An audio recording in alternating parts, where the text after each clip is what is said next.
Hey everybody, it's time. Go get your snack, get your hydration, and get ready for Phenomenal Woman Rise Up with Terry K. Brown.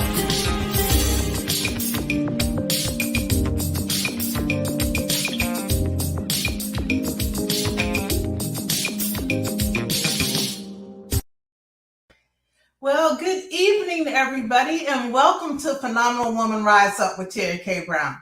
I'm your host, Terry K. Brown. I hope everyone had a great week this week.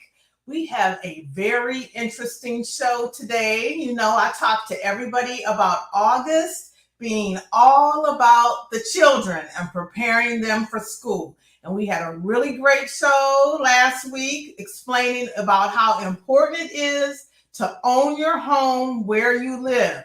I hope everybody enjoyed that. And if you missed it, you can catch that show again on my YouTube channel. So if you're on the YouTube channel, don't forget to hit like and subscribe. But tonight we have a very interesting show. Our guest is Tiffany McDonald, who is an educator at the top of her list. And she is in love with what she does. So let's welcome Tiffany to the show right now. Hello. Hi, Tiffany. It is so great to be here. I'm good. So everybody, this is our queen, Tiffany McDonald, who is such, we have to give her honors right now because she's an educator. And I don't know if anybody can understand how significant being an educator is in this day and time, and then being an educator who actually cares. Yes, that's the thing. You know, we have some stories about people who just go into it like nurses for the money or something. And I'm a nurse, so I'm not just talking about nurses, but there's people who do not understand the magnitude of patience and education and time that is required for a teacher, especially in these days and times. Am I telling the truth, Tiffany? Right, and especially now. So I'm not going to get ahead of myself. Let us give you the floor to introduce yourself and to talk about your background and what you feel about what you do. Okay. Well, thank you, Terry K, for this extreme honor. I am so honored to be a part of your show. I've watched a couple of your shows on YouTube. You are amazing. You are phenomenal. Keep doing what you're doing. It is great. So I am your educator's favorite educator, your Sigma Gamma Rho educator, doing all things education. Miss Tiffany McDonald, I say I'm the education specialist because I'm currently going for my doctoral degree in educational leadership because I want to oversee education. I kind of want to go into some of the higher up administration of education and change the game of education. I've been in this field for over 19 years since I graduated from Kent State University with the Bachelor of Science in Family Life Education. I have a master's degree from Ashford University in teaching and learning with technology. And when I tell you I've worked in all forms of education, I've worked in all forms, from a child care director, from an education director in child care, to working with at-risk students that are suffering from mental health needs. I have worked in Head Start as a parent development coordinator, a caseworker, in after-school programs, at-risk programs, and then more recently, I have gone into the classroom. I started in the classroom in 2017 with middle school students. Oh my goodness. I realized I can't do babies. I love them, but I can't do babies. And I cannot do high school. Middle school is definitely a challenge, and it has its days, but it's something about middle school that keeps me coming back. I was with middle school from 2017 to 2020, left, did a K through 5 program, realized that wasn't my forte, and actually came back to middle school in October of 2021. And I'm actually back in the classroom. We just went back today. Well, teachers went back last week, getting ready for our kids. So it's something about middle school that I love. I don't know. It's just something about that age that they're challenging, but it's also rewarding as well. So middle school, is that what, sixth, seventh, and eighth? So yes, technically it's sixth, seventh, eighth, but at most charter schools now they're actually bringing in fifth grade into middle school, which, in my opinion, I don't think fifth grade is ready for the level of work. I teach ELA, which is English Language Arts and Reading, and I teach at a very high, rigorous pace. Mhm. And fifth grade is just coming out of elementary, so I always say they should not be a part of middle school just yet because it's so much. You got to change classes, you got to worry about four different classes. It's just a lot. So I want to kind of change that whole gamut because I don't think fifth grade should not be a part of middle school. They need to stay in elementary and ease their way in, my opinion. Because fifth grade is 12-year-olds. Yes, yes, about 11, 12-year-olds. Yes. And that is such a change as far as physical and Mm-hmm. emotional and mental for that Yes. age group, and then to be thrown in with those eighth Eighth graders. graders, yes, yes. And that's a different conversation. The conversations I have in my classes are all different. So eighth grade, we're talking about high school, college, and fifth grade, we're just talking about coming from elementary school. So Mhm. it's just a different field. So, but I love it. I love what I do. Wow, well, I give 'em hats off to you. I can't imagine, first of all, being a teacher, because now it's changed so much Hmm. about what the classroom requires to be taught. Yes. And then, like, for me, like, it was 40 something years when I was in high school, and how Hmm. now everything is so electronic. Hmm. And then, you still have to know how to read and Yeah. open a book. And then you don't have enough books for everybody sometimes. The And story of my life. oh my God. And I'm not going to I want you to tell it. I want you to tell the story, but it blows my mind how much the system requires Hmm. teachers. Yes. And I'm going to say it because I know you probably not going to say it, but y'all don't get paid We near. don't. We don't. It's crazy. It was last year was probably the hardest year for teachers, and I'm going to say this publicly. It was the hardest year for teachers. There was even a hashtag going around social media, hashtag teacher quitting.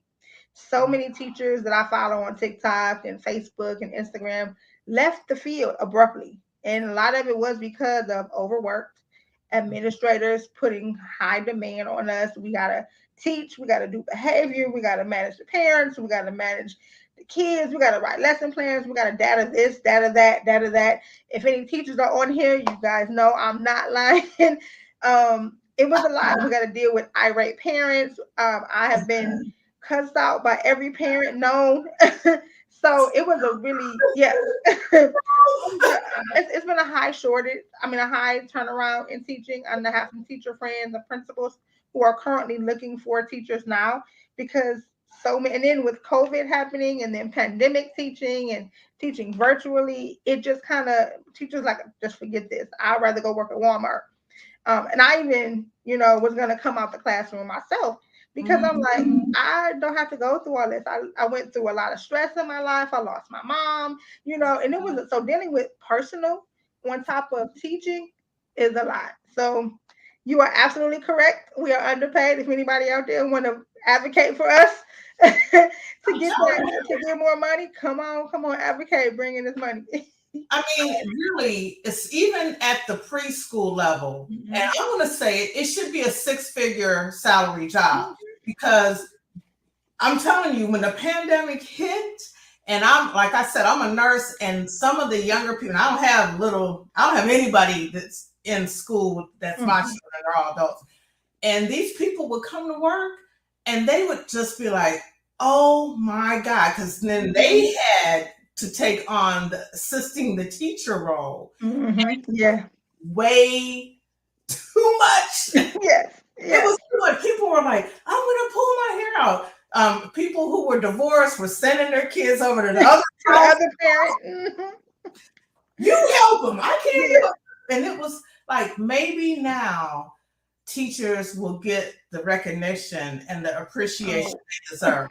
I'm telling absolutely. you, Yes. this show, I mean, I wish that I could do a panel of Mm-hmm. teachers because we would have a 3-hour session talking about the lesson plan, Yes. the time, and just the behaviors, everything that you just mentioned that Mm-hmm. parents kind of got a little dip on Yeah, during. they got to see. They got to see exactly what we go through on a daily basis. And I had parents coming to me saying, "Oh my gosh, thank you, Miss McDonald, for what you do." Because, whew, I don't know how I could have done it. Yep. So, okay, we had to get that out. I'm telling you, the parents who understood the assignment during Mhm. the pandemic, I'm sure, like you said, they have been to you like, Yes. Yep, they do. They even tell me they're like, "You guys don't get paid enough," because this last year was a lot. I said, "Yes, you're yeah, right." woo. So we're gonna get on with the agenda. I tell you, I really, and I'm going to end it after this. We're going to get on the agenda, but I'm just here as an advocate Mhm. for you and the teachers that I've come across because parents, you guys need to step it up. Mhm. You need to step it up. And I'm not saying this as not being a parent and had to go up to the school where Right. my kid was acting crazy and had to understand who my kid was. Okay, Mhm. because school is for learning. Yes, I totally agree. I know this is one of your points on your agenda, but parent involvement is one of the biggest factors and challenges that is hindering academic achievement. I was a parent involvement coordinator. I am actually certified parent involvement family engagement specialist. I did that for 8 years in Head Start. And the amount of parents that I see now in middle school where they rather worry about their kids' shoes, getting their girls' hair done, the latest outfit. I said, okay, so mom, while your kid is walking around in the latest Jordans, but they can't read or analyze a text, make that make sense. We have parent teacher conferences about 3-4 times a year. I can count on one hand how many parents I see when report cards come out. But let us have a homecoming, a prom, some fun event. Oh, we got the whole school coming. We got every parent known. So to parents out there, I want all parents this school year to not be a drive-through parent. This is what I call my parents. Drive-through parents are those parents that literally drive up, open the door, let their kid out, and we never see them. I need all parents to be a dining-in parent. When I teach parent involvement, that's what I call them. Drive-through parent versus dining in. Actually, park your car, get out, walk in the building, meet the office manager, meet the principal, meet your child's teachers. Some of my parents, I don't even know what their face looks like because they don't answer the phone, they don't answer text messages, they don't answer emails, don't even know. And then some parents, we don't even have working phone numbers for our parents. How are you going to bring your baby and enroll them in school without a working number? So this year, to all my parents out there, please don't be drive-through parents. Go meet your child's teacher. Be in their face. Be on their radar. Let them know who you are.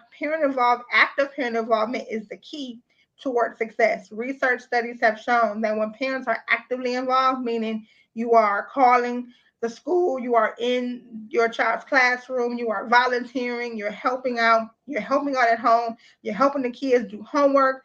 Research states if you're doing all that, your child will thrive and succeed at least 25 to 50%. Try it and see. Wow. And so I like the fact that you're putting research behind it. Mhm. A lot of people, Mhm. oh, they're just emotional talking about this thing. No, Mm-mm. the No, this is actual research. My master's thesis was all about active parent involvement and family engagement. And the numbers don't parent like education has been around, parent involvement has been around since like 1900s. And in the beginning, parents were evident. They were there. They were going into the schools. And around the later 1900s, because I'm doing my doctoral thesis on this now, around the later 1900s, like 1950s, 1960s, when you started to see the phase out. Parents started to phase out, parents got younger, grandparents got younger, and you didn't really see parents actively involved. And of course, now, 21st century, everything is all technology based, we really don't see parents. But this is the time when we need to see them.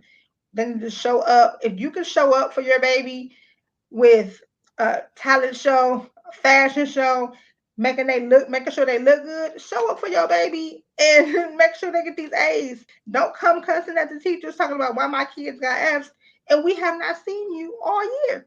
We haven't talked to you. So dine in parents. Be a dine in parent. Come in, sit down, see what's going on in class. Don't be a drive through parent. And that, excuse me,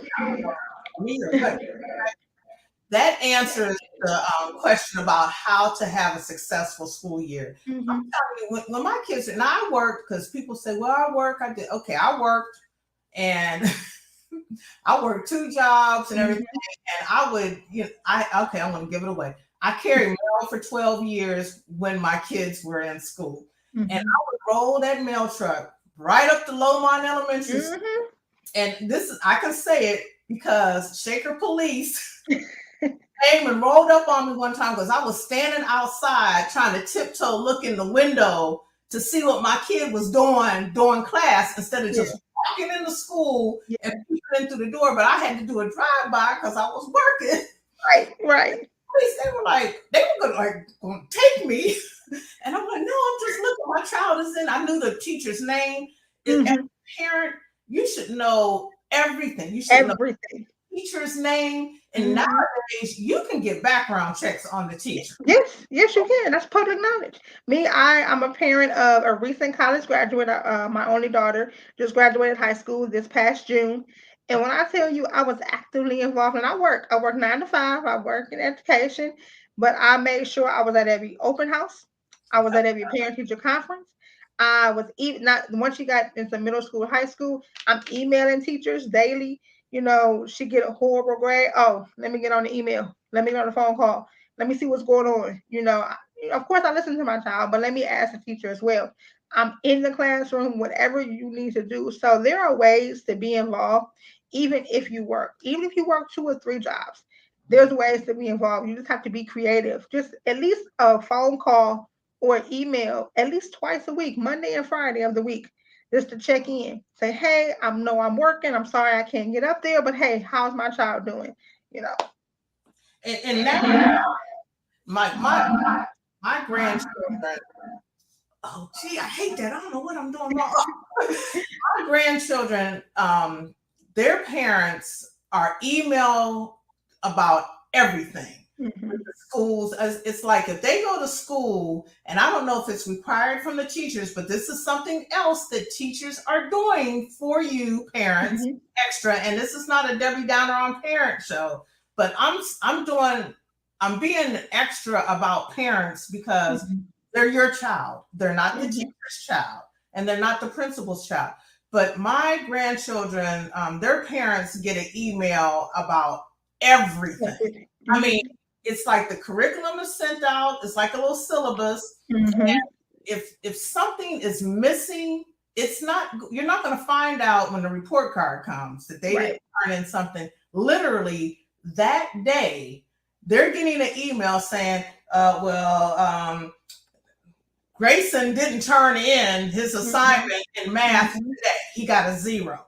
So there's really not any reason for any parent nowadays to not know anything about it, because if I've seen my oldest daughter, she saw that one time. Like by the time she get off work at 4, she come home waiting for her son and was like, oh, what happened to that assignment? Yes. It was like, huh? You know what? She said, what happened to that assignment? She didn't go up to the school and say, my kid did that assignment or something. It's right there. For her son, and what happened to that assignment? And I just didn't turn it in. Let me see it. That's a parent who's like, look, assignments don't disappear. Students need to understand that teachers are not their enemy. Right.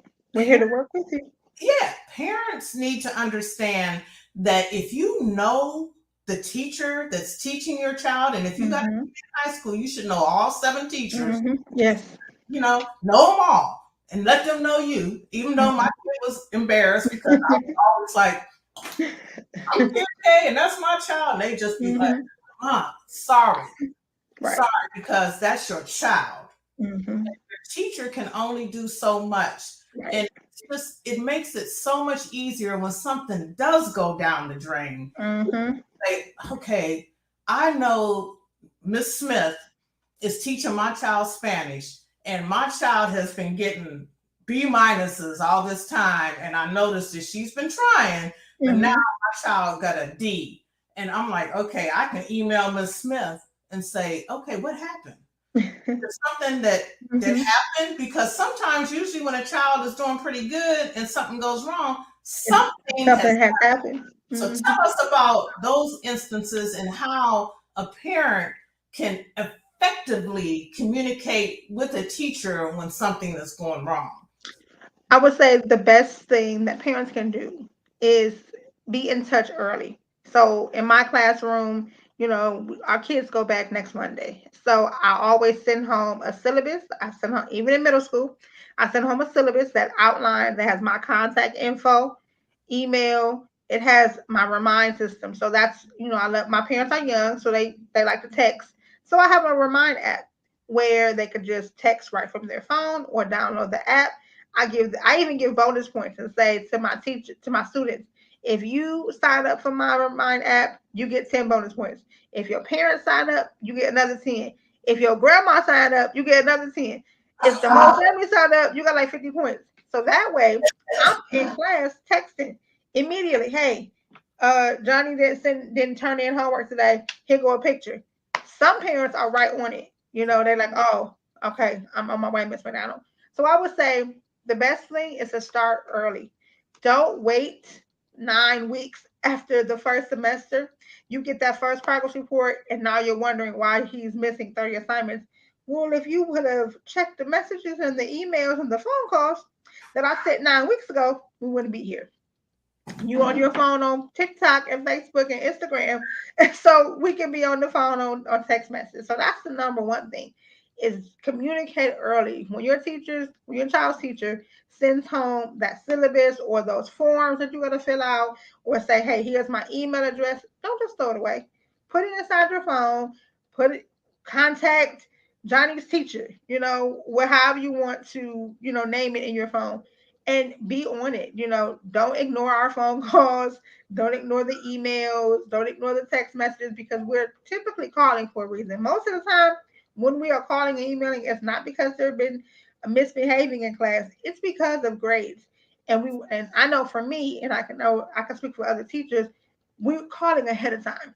We want to let you know, hey, it's week 2. We kind of noticing something going on here. We had 5 assignments. He turned in 1. So just communicate with teachers early. Show up for them. You are advocates. You are actually your child's first teacher. We're just secondary. So show up for your child. Be there. Be present. Be ready. The same way you're present in anything else that they do, you can be present in school. Wow, that's just amazing. Because it's like, be, oh gosh, I'm trying to say this right, because I really do not want parents to feel that we're just, or I'm just coming down, but on them. But I was a young parent, and Mm-hmm. it's hard when you're trying to put all these pieces together. Sometimes Mm-hmm. I think if you're providing a home and you're providing clothing and food, you're doing the best you can. And for Mm-hmm. some people, that is the best you can. But Mm-hmm. It is. some of the things that you offer or your school system offers to help parents who might be having a hard time. Because, tell us about your stuff. We talked about it. Yeah. Because this is a platform. This lady here is really putting herself out there to help educate these students. It's not easy for every parent, and some Mm-hmm. parents are really trying. So let everybody know, Miss McDonald. Okay, so for my school, I work at the charter school, East Academy here in Cleveland, Ohio, and I know we just started this at the end of school last year. So if there's any parents in the greater Cleveland area that is in need of fresh fruit, fresh uh, vegetables, salad, different things like that. We have a food pantry every Tuesday afternoon. I believe it's from 1 to 3. I have to get the time, but every Tuesday at East Academy, 15720 Kipling Avenue, where they can just come up, get their fresh fruit and vegetables. They don't need to sign anything. You don't need to bring anything. Just say, "Hey, I'm here for the food pantry," and you could get, your fresh food, fruits and vegetables to help. We all, need some additional assistance. So that's what my school is doing. As far as me, in my business, so I am the CEO and founder of Keys to Success Incorporated, but recently rebranded into Teach Incorporated. And this was a business that kind of just started around the time 2017, March of 2017, when I started teaching. And the goal of my teaching career was to inspire, empower, and enlighten parents and students to achieve academic success. And I say it through the keys. And the keys are the tools, the skills, the classwork, the homework, the project based learning. Those are all the different keys. And if you take those keys, you can unlock any door. So if you take the key to reading, that door can take you everywhere. The key to writing can take you everywhere. I also do resume writing. I create resumes, so that can take you somewhere. So that's kind of keys to success as a whole. I was focused on parents and families, where I would teach or help parents with resumes, cover letters, thank you letters, interviewing skills, so that they can, get the job that they desire, so that way they can help their family and help their child. Also, for the child side, I was doing after school tutoring. I started it virtually during pandemic times, where I would, take about an hour, hour and a half, up to 2 hours, and provide one-on-one and or group tutoring for children grades K through 8 in the areas of reading and writing, because reading and writing is the most critical subject in school. Not to downplay any other subject, because every subject is important, but I do know that reading and writing is the most critical part, mainly because in Ohio we have that state test, and for third grade we have that third grade reading guarantee.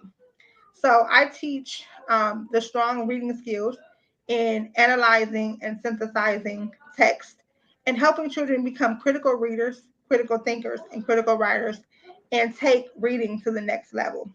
So that's my after school program. I also do homework assistance as well as test taking skills and helping students to overcome test anxiety, because that's another big thing. I created a whole workbook. If you are on Teachers Pay Teachers, go to my store, Teach with Teacher Toys, and I have a test anxiety workbook that can help your child with, understanding what test anxiety is, getting those thoughts out of their head, and then coming up with what I call a cheat code of how you can manage your test anxiety.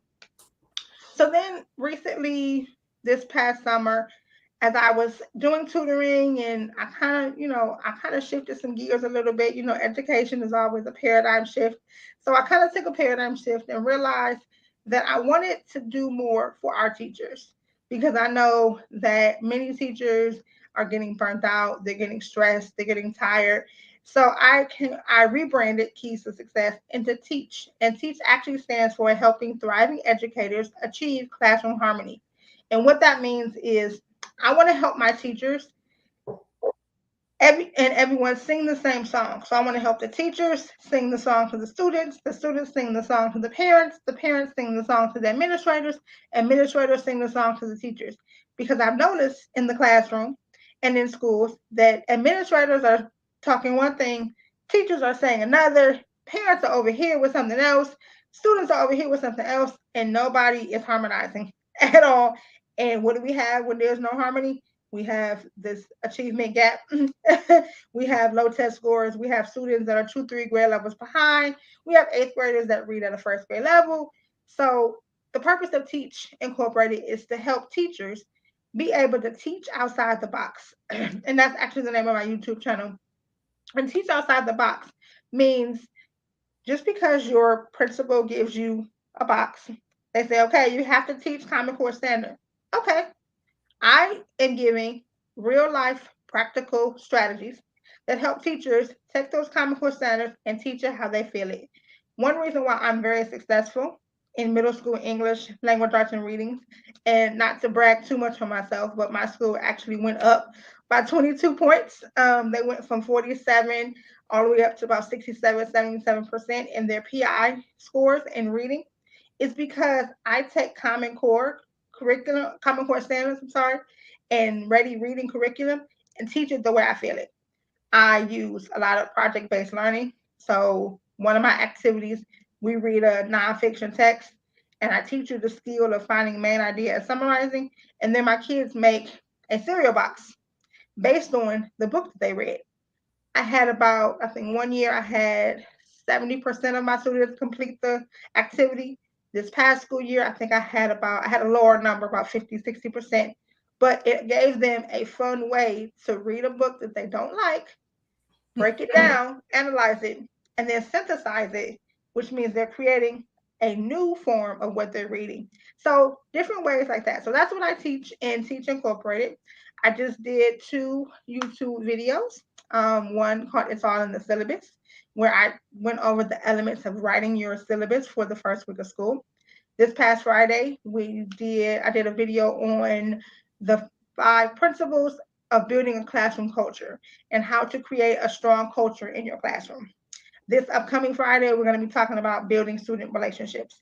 And with every video that I give, I'm giving them workbooks, I'm giving them a template or a freebie, but just different resources to help teachers teach outside of the box, teach it the way they feel it, teach it to their love and liking.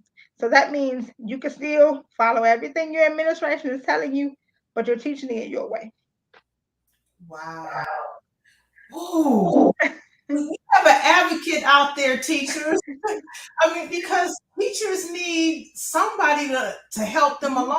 I mean, I can't, like I said, I give it to you, I give it to you Thank guys, you. because it has to, when you were talking about the cycle of administrators and teachers and students and parents, it's like, can you imagine that perfect circle of Oh, everybody man. understanding that one affects the other, Yes. one affects the other, and that's it has a lot to do with the show that we were talking about, home ownership last Yes. week, and how if you live in a certain city, say you live in Garfield, and you're paying taxes to Garfield Heights City School, and you don't know who the administrators is or anybody on the school board, that's going a step further, Yeah.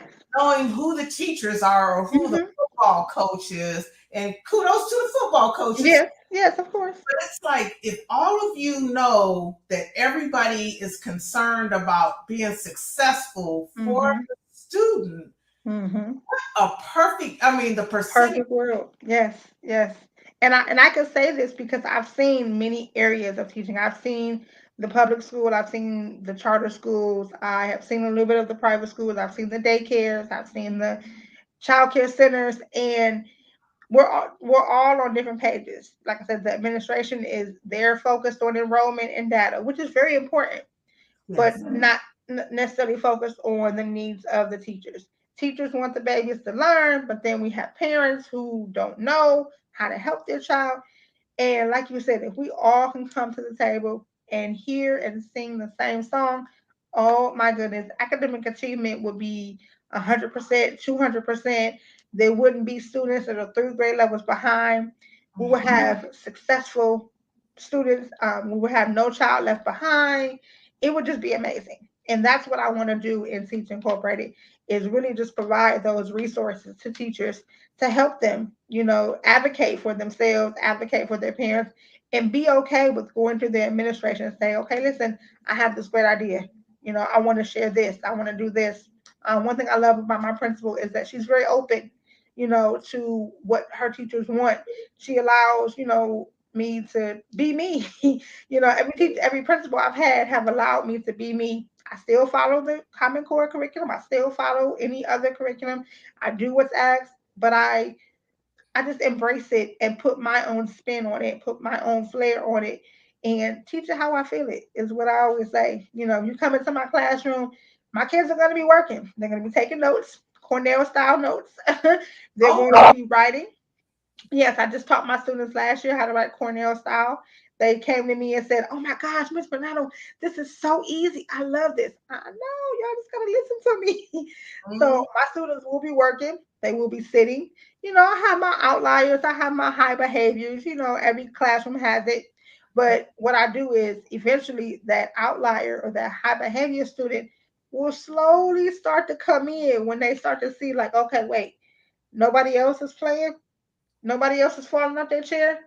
All right, I guess I'll get to work. And I leave them alone, and I slowly start to see that high behavior student doing their work. So my students will be working. They will be engaged. I've done an escape room with my students where I figuratively locked the door, and they had to go around the room and read different stories and analyze the text to find clues.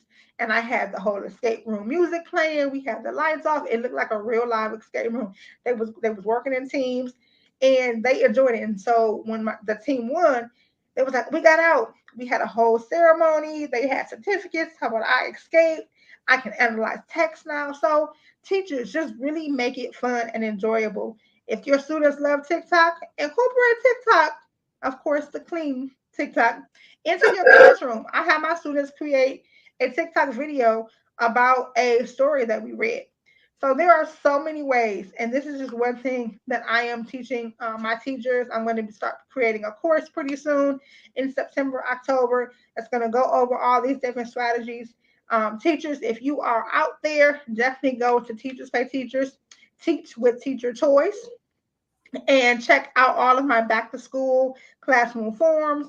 I know that you're going to be looking for icebreakers this first week of school when your school year starts. So I have a 20-page workbook that has all about me activities, goal setting activities, questionnaires, just different things to get to know your students and build those relationships early.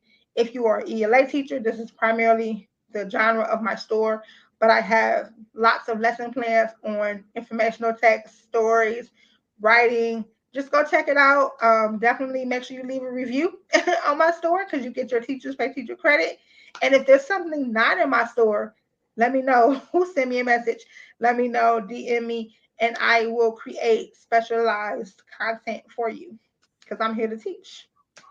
I'm telling you, all information at the end of the show. Mhm. It's a lot to take in, Yes. but it's all valuable information. I mean, like I said, parents, Tiffany has understanding of what you need to help you get your students on track Mhm. because, like she said, most of the time, once a student realizes that, hey, Mhm. I did it, I Mhm. did it, and I did it well, and Mhm. then they That's get a their great feeling. reinforcement from a parent, it's Mhm. like looking up and your parents saying, "Great job." You Yes. know, can I help you? And like that math, that the new math, like Mhm. Mhm. person, but that new math, it's And new like math is something else. it's let's call Tiffany McDonald. No, let me call your teacher and say, don't be ashamed. I don't understand this math. Mhm. And what can I do to help you help my student? Because I Right. can't, Right. and these are the kind of communication tools that all of us, even grandparents, parents, administrators, need to Mhm. understand. Yes. Like you said, they have their numbers issues, but it's all about the child in the classroom. Mhm. At the end of the day, all of us can remember that teacher that took Mhm. the time to understand our need, you Yes. know, and then just think if we had, because most teachers, I'm just going to say, most teachers are just like you, Tiffany. Mhm. Mhm. Most teachers want the best for Want their the best. Yes. classroom. It's like most teachers are really good at what they're doing and Mhm. they go over and above, Over here. Mhm. okay? Because you see them out at Michael's and Mhm. Walmart and they chucking them stuff in the cart to prepare, like you said, to get the icebreaker week down, to prepare, to anticipate the different needs of the students during the school year. It's a Mhm. lot. And I think that everybody watching this today should at least visit the website that's going to be at the end of this show for Tiffany. Try out some of the tools that she's offering. It's proven to work. It's And not. there are some freebies on there too. So if you if you want to try out some things first, I have some back to school coloring sheets. You can talk about for parents. You can download this as well, and you can use this in a variety of ways. So as you download the back to school coloring sheets, use it as a conversation with your child. Hey, talk about this last school year. Talk about, hey, okay, so we ended kind of horribly, Johnny. How are we gonna make this up? And as they're coloring, they can start talking. Teachers, if you are looking for something simple, quick, on the first day of school, you don't want to really jump into the lesson, download the back to school freebies, the coloring sheets, have them, maybe make it a fun coloring contest or a conversation. But there are lots of different ways to just really be engaging. And I always say, my hallways are going to be dead hallways, but alive in the classroom, meaning you're quiet in the hallway, going to and from your classes. But when you step aside ELA classroom, it's going to come alive and it's going to be engaging. It's going to be rigorous, but it's going to be fun as well. Now, Tiffany, are you one of those teachers that has the hand signals and the? Yes. So So my students, when they come into my classroom, they know I don't play. They told me they're scared of me, and I don't know why they think that. I'm like, I don't understand why. But my students know that when they come in my room, they're not going to be running around. They're not going to be jumping. They cannot move in my room. If you need a pencil, you better put a 1 up because you better not blurt out. If you need to go to the bathroom, it's a 2. If you need tissue, it's this. If you need water, it's this. Like if you need help, it's this. Everything is a hand signal. Everything is a transition. I always say when I count, but not before I count, you're going to stand up. And I give them a list of the instructions. And teachers, feel free to use this. When we get ready to transition to our next class, I say, okay, on my count, when I count, but not before I count, you're going to stand up, push your chairs in, grab your belongings, check your uniform, pick up any trash off the floor, hold it in your hand, drop it off at the door.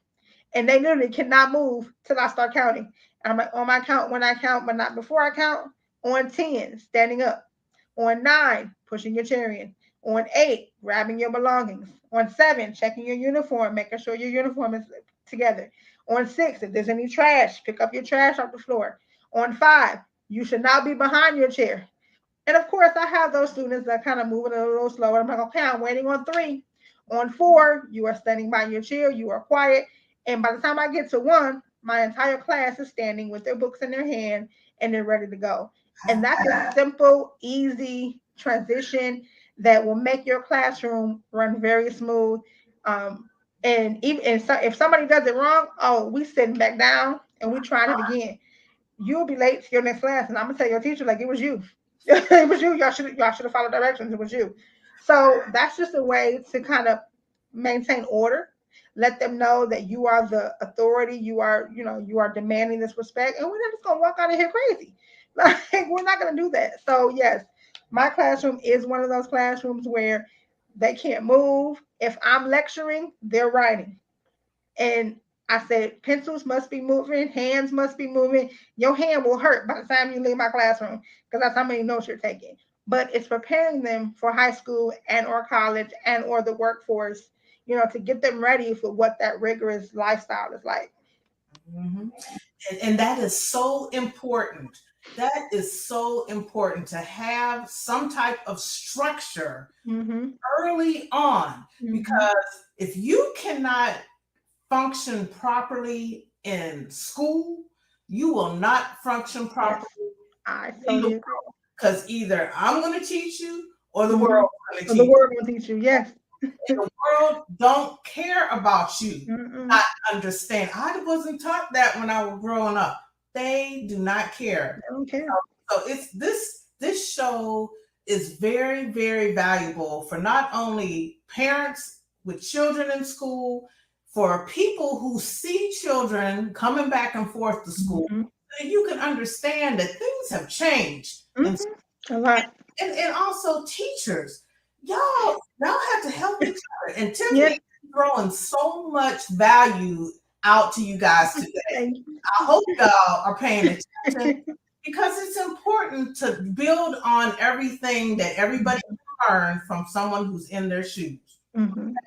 So I'm going to ask you to give us 3 important things as parents that we can do to help you teachers. Now, you've talked about some things, but right now, immediate to get the school year started off. 3 things that as a parent, because a lot of parents out here are responsible. Mm-hmm. They do want to know what's going on with their children, and they do answer the phone, mm-hmm. and they do turn text. So what top 3 things can a parent do to help get the school year started off? And it doesn't have to be so much in the schoolroom. It might be like a certain time that middle school kids need to be asleep, stuff like that. What 3 things? And I'm throwing it out there. All right. The 3 things that parents I want you guys to do this school year is be actively involved. And that comes in many, that's a general statement, but invest in your child. I used to say this phrase in Head Start. Ask your child, if your child comes to you and say, Mommy, can I have a quarter? And you're like, a quarter? Yeah. That means you're giving a quarter of your time to your child. So this school year, give your child a quarter. No matter of fact, give your child $1. 4 quarters. That means you're giving your child 4 quarters of your time in education. So when you pick them up after school, ask them how their day was. Go through their book bag. Look at their homework with them. Read to them every night. Check in with them. If they're older students, check in. Say, hey, I used to do this with my daughter. I used to pick her up from school, and I would say 3 things. First of all, I would say, how was your day? Then she would have to answer 3 things. What is the one good thing about today? What's the bad thing about today? And what's one thing you would change? And we did this from probably kindergarten all the way up, even when she graduated in 12th grade.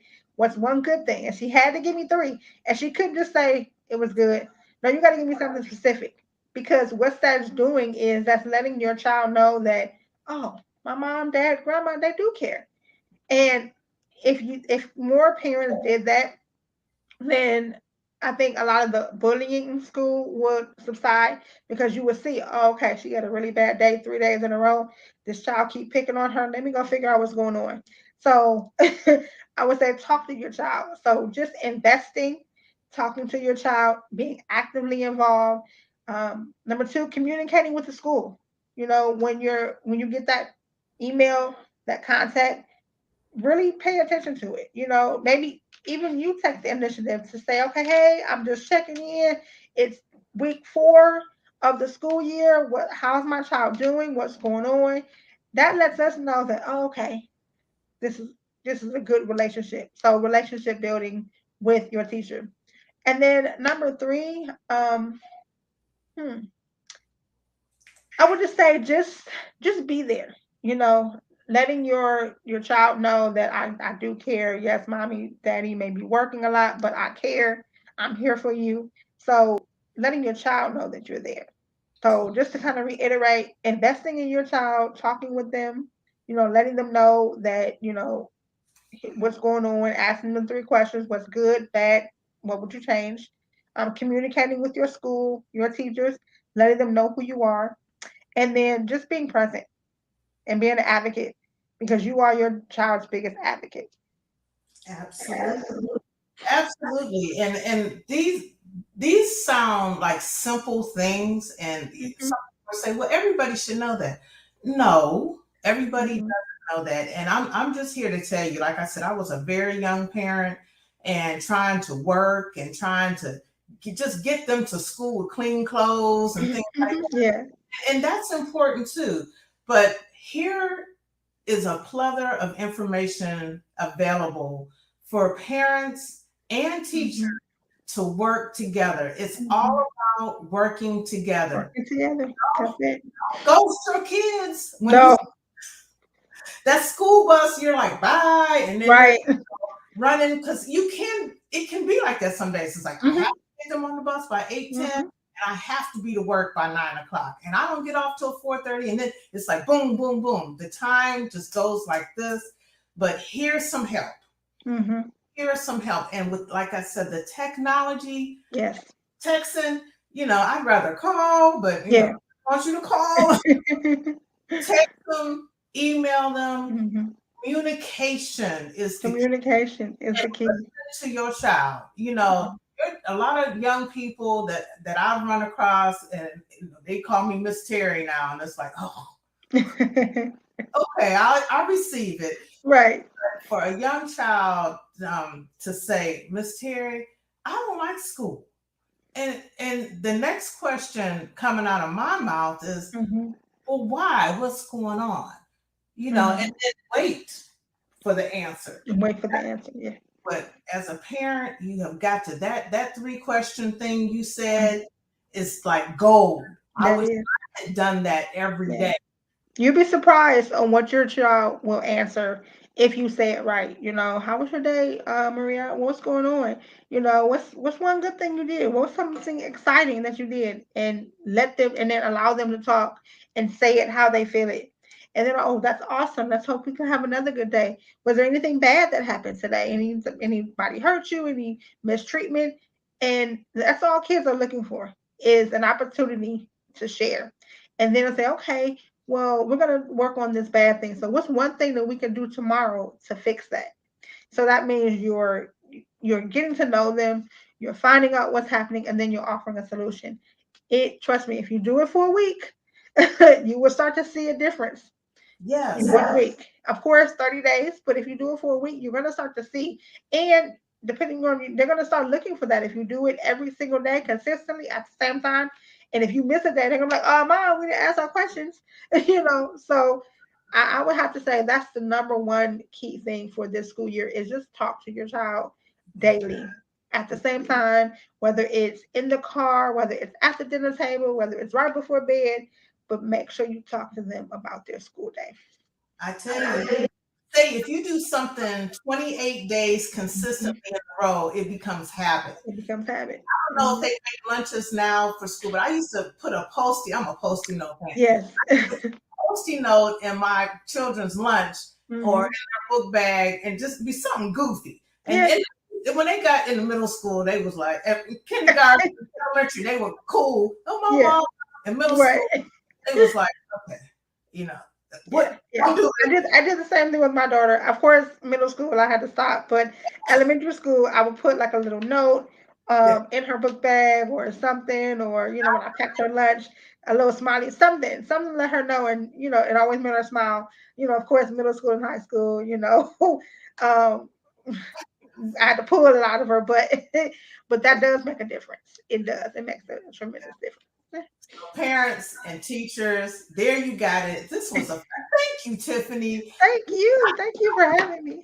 Good anyway, but we could just keep talking about it. Yeah. But I was told, you said, girl, you could talk. Well, but this show was great. I think that everybody who's watching can take something from it. Now, I have no children in school, but now I have a little bit better understanding about the struggles teachers have and the struggles some young parents have. And I can be a little bit more understanding, give a little bit more grace to some of these parents, and definitely to the teachers. Yes. And as an older person, that's what I feel like my job is, to be a sounding board for them and to give them an understanding that things have changed. Yes. And don't expect things to stay the same. Right. And be a supportive grandma for the parents, for the students, and for the teachers. So if people are saying, well, I don't have no little kids, you still have to. Yep, you can still play a part. Yes. I want to thank you for this platform, what you're doing, not just for teachers, but for everyone, for homeowners. Like, I just thank you for the platform, the voice, getting out here. This was a great fun. I enjoyed myself. Like I said, I could talk education all day long, but this was great. I hope that your audience, got something out of it. Took a little bit, out of this. This was great. So thank you again. All right. Everybody, so let somebody know if they missed it at 8 o'clock. They can catch it on YouTube at any time. And definitely watch the advertisement. It's most of the time I'll put it up separate to catch it. And I'm trying to figure out how to tag it on. Sometimes I get it on, sometimes I don't until I get a real producer.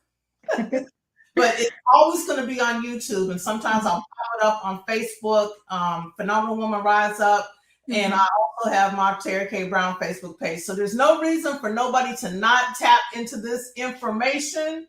And Tiffany, I thank you. Have a great evening. Thank you. And if anybody knows anything that they think people should know, hit me up on phenomenalwomanriseup@gmail.com. All right. So thank you for joining. Hit the subscribe button and the like button, and have a great evening. See y'all. Yeah. All right. Bye-bye. Bye-bye.